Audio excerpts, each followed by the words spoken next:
I was 18 years old when I got married. I belonged to a very conservative family, a Baloch family, where good daughters never say no to their parents. My father wanted me to get married, and all I said was, if that makes you happy, I'll say yes. And of course, it was never a happy marriage. Just about after 2 years of getting married, about 9 years ago, I met a car accident. Somehow my husband fell asleep and the car fell in the ditch.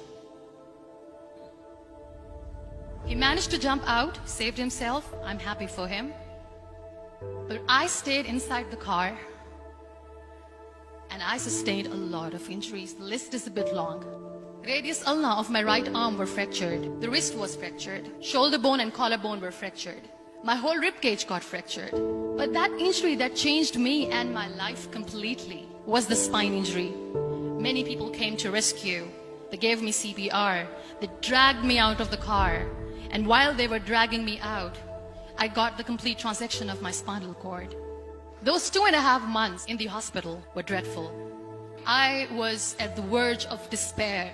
One day, doctor came to me and he said, well, I heard that you wanted to be an artist, but you ended up being a housewife. I have a bad news for you. You won't be able to paint again. Next day, doctor came to me and said, your spine injury is so bad, you won't be able to walk again. I took a deep breath and I said, it's all right. Next day, doctor came to me and said, because of your spine injury and the fixation that you have in your back, you won't be able to give birth to a child again. That day, I was devastated. I started to question my existence. Why am I even alive? So what kept me going was, one day I asked my brothers, I know I have a deformed hand, but I'm tired of looking at these white walls in the hospital and wearing these white scrubs. Bring me some colors, bring me some small canvas. I want to paint. So the very first painting I made was on my deathbed, where I painted for the very first time. What an amazing therapy it was. Without uttering a single word, I could paint my heart out. I could share my story. People used to come and say, what lovely painting, so much color. Nobody could see the grief in it. Only I could. And that day I decided that I'm going to live life for myself. I am not going to be that perfect person for someone. I am just going to take this moment and I will make it perfect for myself. That I'm going to fight my fears. So I wrote down one by one all those fears. And I decided that I'm going to overcome these fears one at a time. You know what was my biggest fear? Divorce. But the day I decided that this is nothing but my fear, I liberated myself by setting him free. And I made myself emotionally so strong that the day I got the news that he's getting married, I sent him a text that I'm so happy for you and I wish you all the best. And he knows that I pray for him today. Number 2 was, I won't be able to be a mother again. And that was quite devastating for me. But then I realized there are so many children in the world, all they want is acceptance. So there is no point of crying, just go and adopt one. And that's what I did.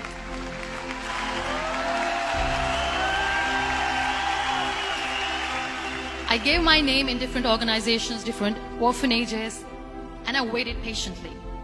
2 years later, I got this call from a very small city in Pakistan. I got a call and they said, are you Muniba Mazari? There is a baby boy and would you like to adopt? I could literally feel the labor pain. I said, yes, yes, I am going to adopt him. I am coming to take him home. And that day, I was 2 days old, and today he's 6. You know, when you end up being on the wheelchair, what's the most painful thing? People think that they will not be accepted by the people because we, in the world of perfect people, are imperfects. So I decided to appear more in public. I started to paint. I have done a lot of modeling campaigns. I decided that I'm going to join the national TV of Pakistan as an anchor person. I became the National Goodwill Ambassador for UN Women Pakistan, and now I speak for the rights of women, children. I was featured in BBC 100 Women for 2015. I'm one of the Forbes 30 under 30 for 2016. So when you accept yourself the way you are, the world recognizes you. It all starts from within. We have this amazing fantasy about life. This is how things should work. This is my plan. It should go as per my plan. If that doesn't happen, we give up. I never wanted to be on the wheelchair. Never thought of being on the wheelchair. This life is a test and a trial, and tests are never supposed to be easy. So when you are expecting ease from life, and life gives you lemons, then you make the lemonade, and then do not blame life for that. It is okay to be scared. It is okay to cry. Everything is okay, but giving up should not be an option. They always say that failure is not an option. Failure should be an option, because when you fail, you get up, and then you fail, and then you get up, and that keeps you going. Embrace each and every breath that you are taking. Celebrate your life. Live it. Don't die before your death. Real happiness lies in gratitude. So be grateful, be alive, and live every moment.